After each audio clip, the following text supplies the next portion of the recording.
Hey everyone, it's Tom here from TechNexus. How are you going today? So for this week, we're going to look at AutoCAD customization. Today we're going to look at the options, and then for the rest of the week, I'm going to have a look at things like customizing the ribbon or even this top menu here. Showing the full AutoCAD menu up the top here. So we'll have a look at customizing that, and also making any palettes as well. So it is all quite easy once you get into the swing of it. But again, for this week, I'm just going to step through each one of the different areas and show you how to do it, how to customize, and how to save those settings. So today is really just about the options.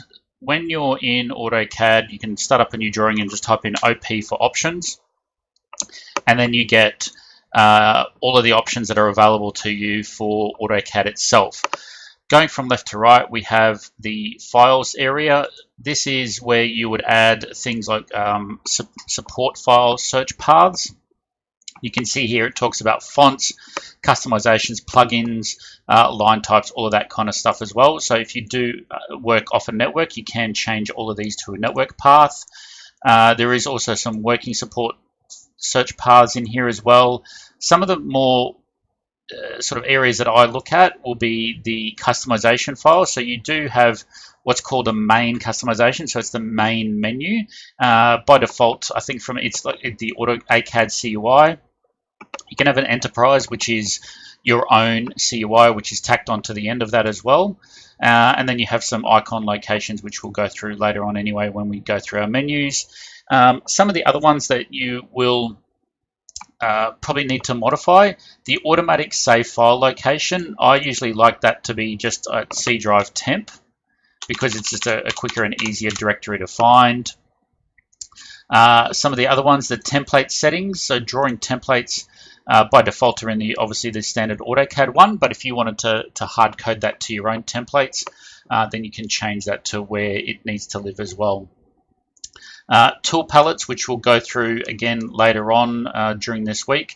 The tool palettes will be living either on a network or off your C drive. So again, we can adjust those to suit when we do get to our tool palettes. And I'm just trying to find one of the other ones that I do like to have a look at is the plot style tables.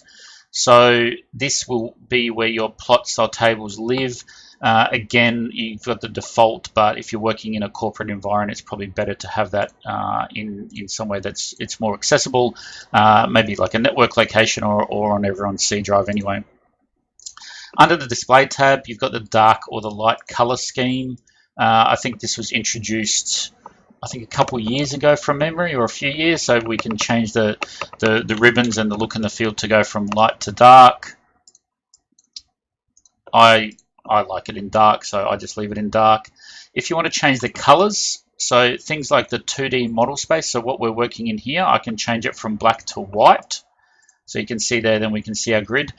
Again, it's personal preference. Some people like the brightness of the white. I prefer a black or even just a different sort of a really, really dark gray. You got the colors of the crosshairs, any viewport controls, all of your colors for whichever interface is in there as well. You can go through and change. There's nothing else really that I personally change in here. The model and layout tabs, I always like to work in model space, paper space, so I leave that on. The other one I might change is something like the crosshair. So that's this cross that you see on the screen. So you can see it's up at 36. If we go to 100, then you can see it stretches the whole length of the screen. Again, some people like to bring it down to default of 5, and then you can see how it looks there as well. You've also got the Xref Display, so how it all looks, so how the dimming of it. And again, that might be something we might cover later on, where you have the Xref be a little bit more lighter in the background, and that way it's not overpowering your current work screen.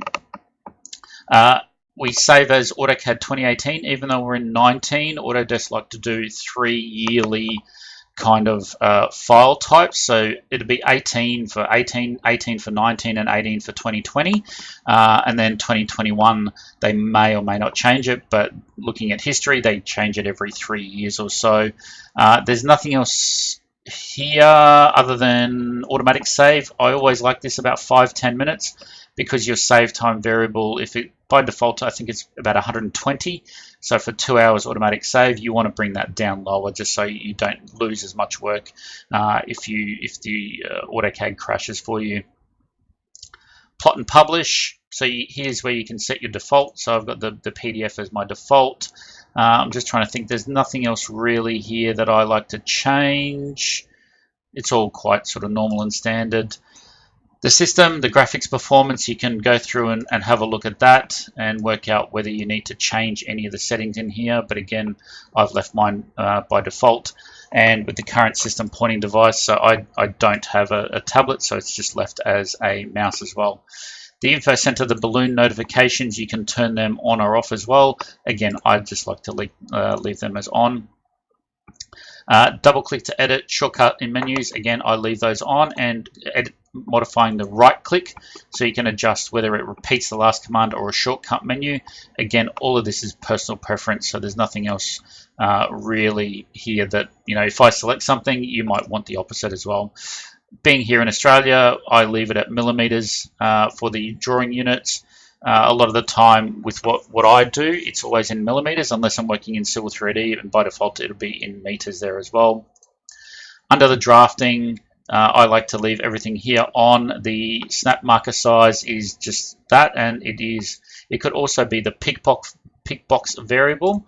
So if I type in pick box, I can make it 6 or I can make it 12, and you can see that square box in the middle just changes to that size, but I usually leave it at around 6. There's nothing else here really. Cameras, glyph, I don't touch.